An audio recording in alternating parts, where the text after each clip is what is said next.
The manila envelope taped to the door of apartment 4B felt heavier than it looked. Isabella Rodriguez stood in the dimly lit hallway of the Bronx tenement, her worn canvas bag slipping from her shoulder as she reached for the notice.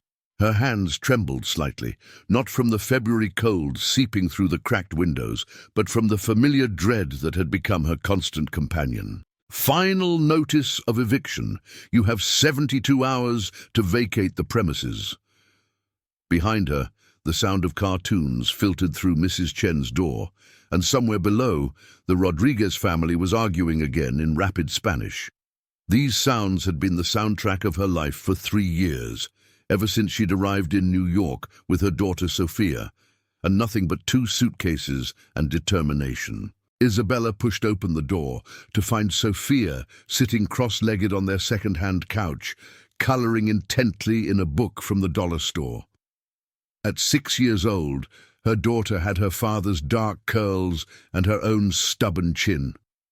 The father who had disappeared before Sophia was born, leaving Isabella to navigate single motherhood alone.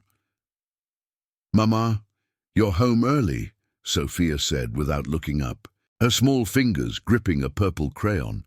"Can we have spaghetti tonight?" Isabella forced her lips into something resembling a smile. Spaghetti was Sophia's favorite because it was cheap and filling, a meal that stretched across 2 days when necessary. "Of course, baby. Let me just change first." In the bathroom, Isabella avoided her reflection in the cracked mirror. She didn't need to see the dark circles under her eyes or the way her uniform from the diner hung looser each month. At 28, she felt decades older. The morning shift at Rosie's diner, afternoon cleaning offices downtown, and evening shifts at the convenience store had become her routine. She'd calculated that she needed exactly 17 more months of this pace to save enough for a security deposit on a better place in a safer neighborhood. But the eviction notice had just destroyed that timeline. Her phone buzzed. A text from Marcus, her manager at the convenience store. "Need to talk. Come in an hour early tonight." That couldn't be good. Isabella's stomach tightened as she changed into jeans and pulled her dark hair into a ponytail. In the kitchen, she boiled water for pasta, watching Sophia through the doorway. Her daughter was humming now, lost in her own world of purple trees and orange skies. "How was school today?" Isabella called out. "Good. Mrs. Patterson said my reading is getting really good, and Tommy shared his crackers with me at lunch." Sophia's voice carried that innocent joy that made Isabella's chest ache. She hadn't told her daughter that she'd had to skip breakfast again to make sure Sophia had cereal that morning. The pasta was nearly done when a knock echoed through the apartment, firm, authoritative, nothing like their neighbors' casual taps. Isabella's pulse quickened. Landlords didn't usually show up on eviction day. She wiped her hands and opened the door to find a man in an expensive charcoal suit, completely out of place in their rundown hallway. "Isabella Rodriguez?" His voice was smooth, professional. He was perhaps in his late 30s, with sharp features and eyes that seemed to calculate everything in a single glance. "Who's asking?" She kept the chain lock engaged, years of city living making her cautious. "My name is James Chen. I'm an attorney representing a client who has a business proposition for you. May I come in? I assure you this is legitimate."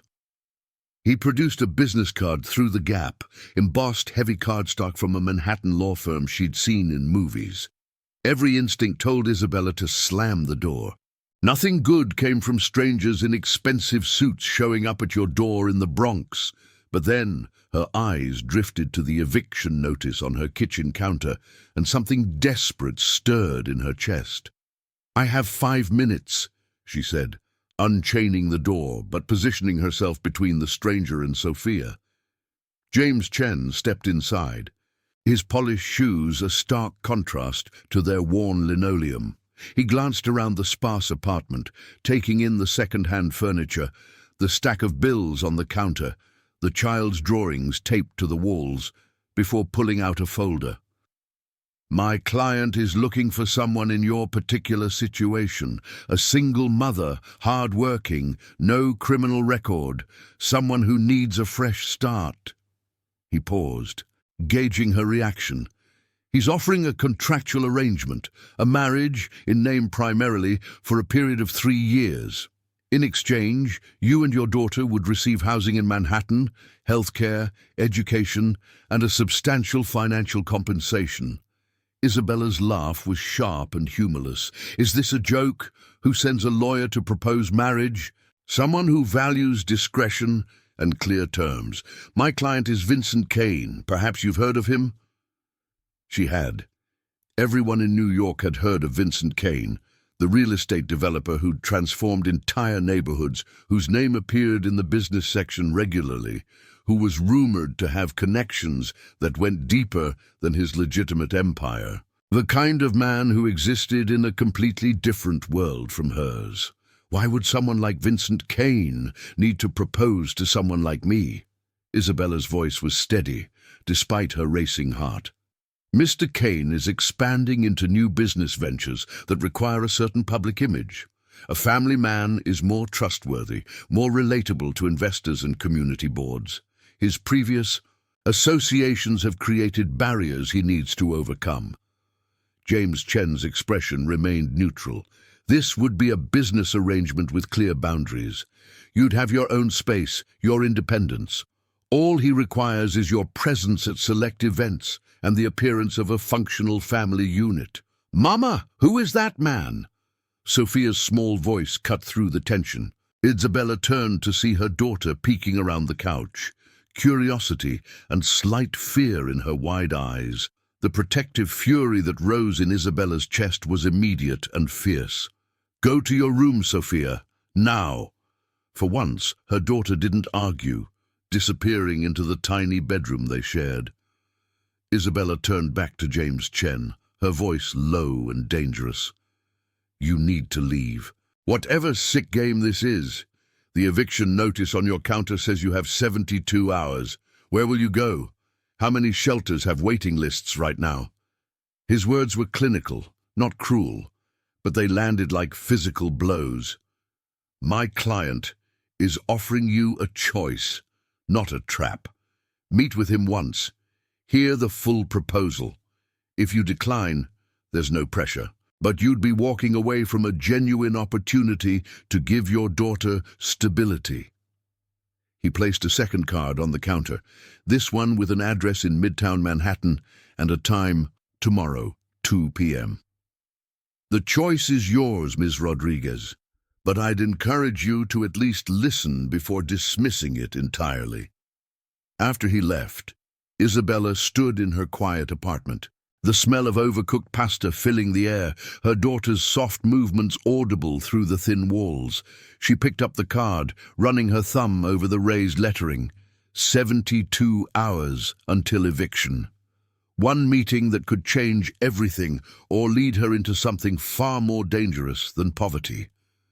That night, after Sophia fell asleep clutching her worn stuffed rabbit, Isabella lay awake, staring at the water stains on the ceiling. She thought about the winter Sophia had pneumonia, the bills she still couldn't pay, the constant fear that one bad day would send their fragile life tumbling down.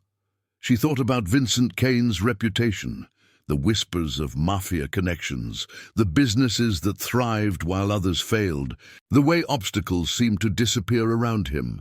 And she thought about Sophia's face when she'd shared Tommy's crackers, grateful for that small kindness. By dawn, Isabella had made her decision. She'd attend the meeting, she'd listen. And if Vincent Kane's offer was legitimate, if it meant Sophia could grow up safe and fed and happy, then she'd seriously consider selling her freedom for her daughter's future. Because that's what mothers did. They sacrificed. They endured.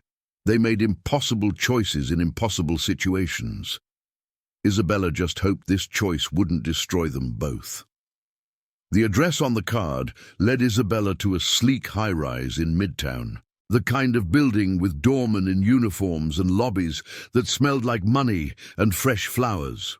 She'd worn her only dress, a simple navy blue she saved for job interviews, and her least scuffed pair of flats. Next to the business people striding through the revolving doors, she felt invisible, a ghost from another borough haunting their polished world. Sophia was with Mrs. Chen, their neighbor who occasionally watched her for free in exchange for Isabella running errands. She'd told her daughter she had a job interview, which wasn't entirely a lie. This was an interview of sorts, just for a role she'd never imagined playing. "Ms. Rodriguez, Mr. Kane is expecting you." The receptionist on the 42nd floor was perfectly composed, her smile professional as she guided Isabella down a hallway lined with abstract art that probably cost more than a year of Isabella's rent. The office at the end overlooked Manhattan, floor-to-ceiling windows framing the city like a living painting. And there, standing with his back to the door, was Vincent Kane. He turned as she entered, and Isabella's first thought was that he looked exactly like his photographs, tall, broad-shouldered, with dark hair, silver threaded at the temples, and a face that was handsome in a sharp, dangerous way. But his eyes surprised her.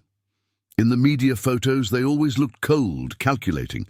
In person, there was something else there, exhaustion maybe, or the weight of too many complicated years. "Ms. Rodriguez, thank you for coming." His voice matched his appearance, smooth, controlled, with an edge that suggested he was used to being obeyed. "Please, sit." Isabella remained standing, her purse clutched in front of her like a shield. "Let's be clear. I'm here to listen. That doesn't mean I'm agreeing to anything." Something flickered across Vincent's face. Amusement, perhaps, or respect. "Fair enough. Would you like something to drink? Coffee? Water?" "I'm fine. Just tell me what this is really about." Vincent gestured to the leather chairs near the window, and this time Isabella sat, more because her knees felt unsteady than from compliance. He settled across from her, his movements measured and deliberate. "I'll be direct, since you value honesty. I'm in the process of legitimizing my business holdings. For years, I've operated in gray areas, real estate development funded by sources that didn't always hold up to scrutiny. But I'm 43 now, and I want to build something that lasts beyond reputation and fear." He paused, studying her reaction. "To do that, I need to present a different image to investors, community boards, and city officials. I need to be seen as a stable family man, someone invested in community and future generations, not the bachelor with questionable associations. So buy some good PR and donate to charities. Why marriage? Why me?" Isabella's voice was steadier than she felt, because people see through simple PR campaigns. They want authenticity, or at least the appearance of it. A sudden marriage to a socialite or businesswoman would be transparent, but a genuine story, a man who falls for a hard-working single mother who embraces her child as his own, that resonates. That tells a story of redemption and values. "A story," Isabella repeated, the word bitter on her tongue. "You want to use my daughter and me as props in your redemption narrative. Guy, I want to offer you security in exchange for your time and discretion. Is that exploitation, or is it a mutually beneficial arrangement between two people who both need something the other can provide?" Vincent leaned forward slightly, his gaze intense. "You need stability, housing, healthcare, educational opportunities for your daughter. I need the appearance of a family. We can provide those things for each other without pretending there's anything romantic about it." Isabella's mind raced through the implications. And what exactly would this arrangement entail? Vincent pulled out a document, the contract James Chen had mentioned. "You and Sophia would move into my brownstone in the Upper West Side. 4 floors, plenty of space for privacy. You'd have your own bedroom, and Sophia would have hers. We'd appear together at select business events, perhaps twice a month.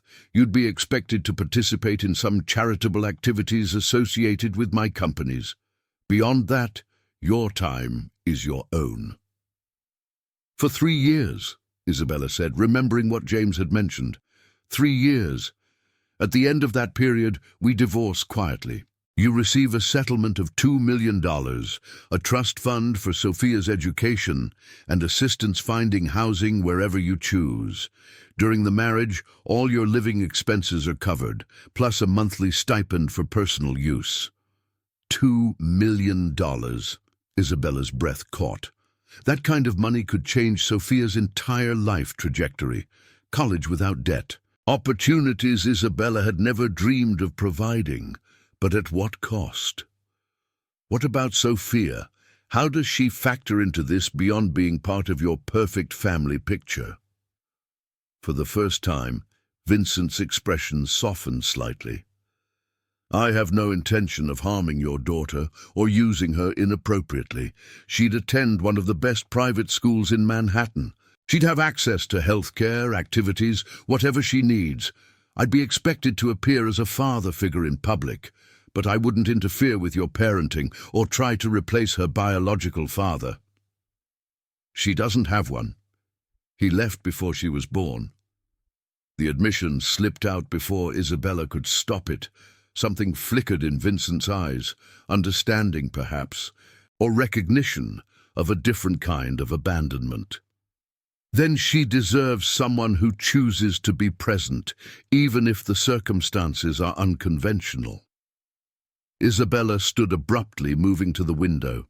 Below, the city sprawled in every direction, millions of people, millions of stories, each one fighting for their piece of survival. She thought about Sophia's excitement over shared crackers, about the eviction notice, about the impossible mathematics of poverty that never quite balanced, no matter how hard she worked. "Why me specifically?" she asked without turning around. "Out of all the single mothers in New York, why did your lawyer show up at my door? You have no criminal record, no debt beyond normal bills, no family to complicate things. You're educated.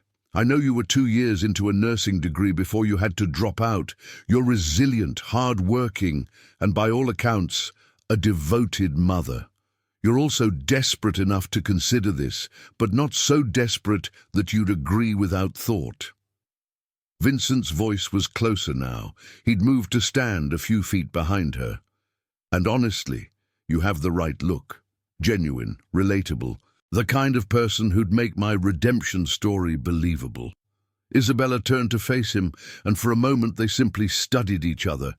Two people from completely different worlds, considering a transaction that would bind them together in the most intimate of public lies. "I need time to think," she said finally. "You have until tomorrow at noon. After that, the offer expires." Vincent's expression was unreadable. "I don't make this proposal lightly, Ms. Rodriguez. I need someone I can trust to maintain discretion, to play the role convincingly, and to walk away cleanly when it's done. I believe you're capable of all three. The question is whether you believe the benefits outweigh the costs." As Isabella rode the subway back to the Bronx, the contrast between Vincent's world and hers had never felt more stark. But she couldn't stop thinking about his words. Mutually beneficial arrangement. Was it really exploitation if both parties gained something essential? Or was she just rationalizing a decision she'd already made the moment she walked through his door? That evening, she watched Sophia practice her letters at their tiny kitchen table, her tongue poking out in concentration, the way it always did when she focused hard. This little girl trusted her completely, believed that her mother would always protect her and give her the best life possible. What was the best life? Struggling with dignity in the Bronx, teaching Sophia that hard work and integrity mattered, or accepting a deal with questionable ethics that would open doors Sophia couldn't even imagine. "Mama, are you sad?" Sophia's voice pulled her back. Her daughter was watching her with those two perceptive eyes. "Just thinking, baby." "About what?" about selling our authenticity for security, about becoming someone's beautiful lie, about whether I'm brave or just desperate, about how much I love you, Isabella said instead, pulling Sophia into her arms, and how I'd do anything to make sure you're safe and happy. That night, Isabella read the contract James Chen had left her. Every clause, every stipulation, every exit strategy. It was thorough, professional, and surprisingly protective of her interests. Vincent Kane clearly knew how to structure a deal. By morning, she'd made her decision. She called the number on James Chen's card. "I'll do it, but I have conditions." Vincent met her for coffee in a neutral location, a quiet cafe in Chelsea where neither of them belonged, which somehow made it perfect. Isabella slid her handwritten list across the table. Sophia's therapy. "I want her to have access to a child psychologist to help her process this change. Non-negotiable." Vincent nodded. "I want it in writing that you'll never be alone with her until she's comfortable. She's been through enough instability. She doesn't need a stranger forcing a relationship." "Agreed. And I want an escape clause. If at any point this arrangement becomes harmful to Sophia's well-being, not just inconvenient or uncomfortable, but genuinely damaging, I can leave with a pro-rated settlement. A therapist we both agree on can make that determination." Vincent was quiet for a long moment, his dark eyes studying her face. Then slowly he extended his hand across the table. "You drive a hard bargain, Isabella. You're going to fit into my world better than you think." As she shook his hand, sealing the deal that would transform her life, Isabella felt a strange mix of terror and relief. She was walking into the unknown, trading her struggling authenticity for manufactured stability. But when she picked Sophia up from Mrs. Chen's and held her daughter close, breathing in the sweet scent of her shampoo, she told herself she'd made the right choice. She was giving Sophia a chance at a different life. She just hoped that life wouldn't cost them both something more valuable than money could ever buy.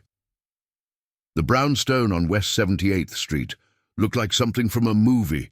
4 stories of pristine brick and limestone, with window boxes that probably cost more to maintain than Isabella's monthly salary. A moving truck idled at the curb, though moving was generous, considering Isabella and Sophia's belongings fit into 6 cardboard boxes and 2 suitcases. "This is our new house?" Sophia's eyes were wide as she clutched her stuffed rabbit, her small hand tight in Isabella's. "It's so big." "It's where we'll be living for a while," Isabella corrected gently, her own stomach churning with anxiety. 3 days had passed since she'd signed Vincent's contract. 3 surreal days of paperwork, medical appointments, and consultations with stylists who'd appeared at their Bronx apartment with garment bags and opinions. The civil ceremony was scheduled for next week, small, private, purely administrative. The front door opened, and Vincent appeared in casual clothes that probably cost more than Isabella's entire wardrobe. In jeans and a dark sweater, he looked less intimidating than he had in his office, though no less imposing. "Welcome," he said simply, his gaze moving from Isabella to Sophia. The little girl pressed closer to her mother's leg, peeking out shyly. Vincent crouched down, not approaching, just lowering himself to her level. "You must be Sophia. I'm Vincent. I've heard you like purple. Your room has a lot of it." Sophia's eyes widened. "My own room?" "All yours. Would you like to see it?" Isabella appreciated that he waited for Sophia's cautious nod before standing, that he didn't try to take her hand or force familiarity.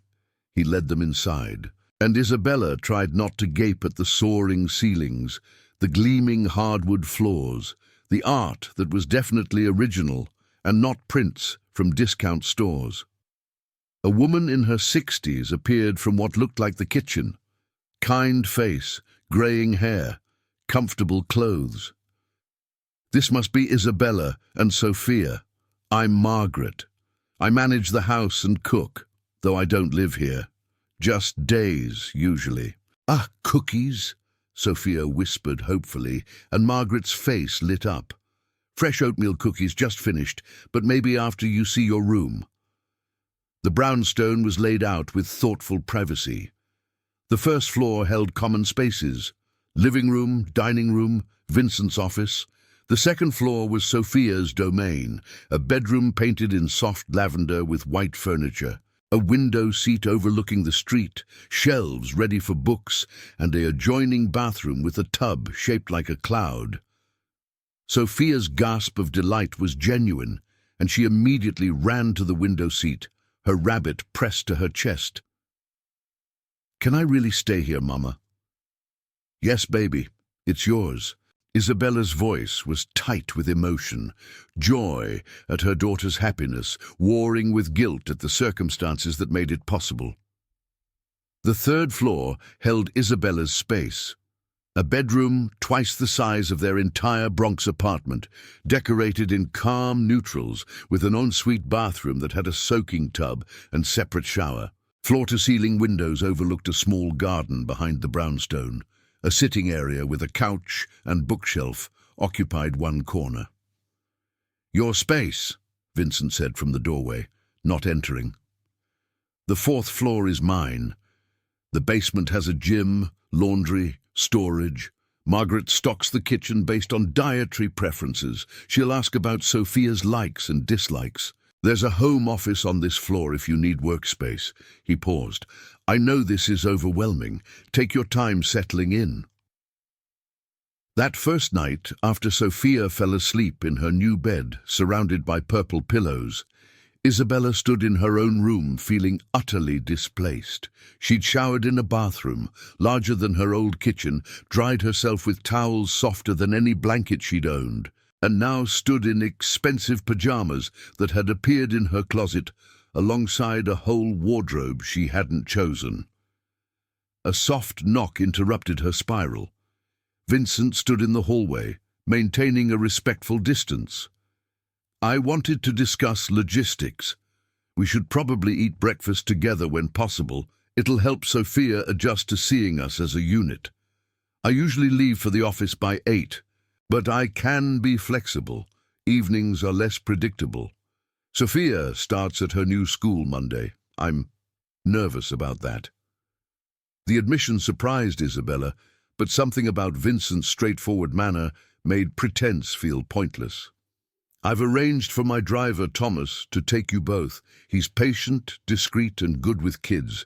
After the first week, if you're comfortable navigating the subway, that's fine too, but I'd prefer you have the option of door-to-door transport, especially while everything's new." "This must be strange for you too," Isabella said suddenly, "having strangers living in your house." Vincent's expression flickered, something vulnerable breaking through before he controlled it. "I've lived alone for a long time. By choice mostly. This is different, but necessary. For your business redemption story." The words came out more bitter than Isabella intended. "For building something that lasts beyond me. Yes." He met her eyes directly. "I won't pretend this is altruistic, Isabella. We both know what this is, but I will keep my word. You and Sophia will be safe here, provided for. I'll maintain boundaries. In return, I need you to play your role convincingly when it matters." "And when does it start mattering?" "The wedding next week, then a charity gala the following month. That'll be our public debut as a couple. We'll need to seem comfortable together, at ease, maybe practice some interactions before then." The idea of rehearsing intimacy, even the appearance of it, made Isabella's skin crawl.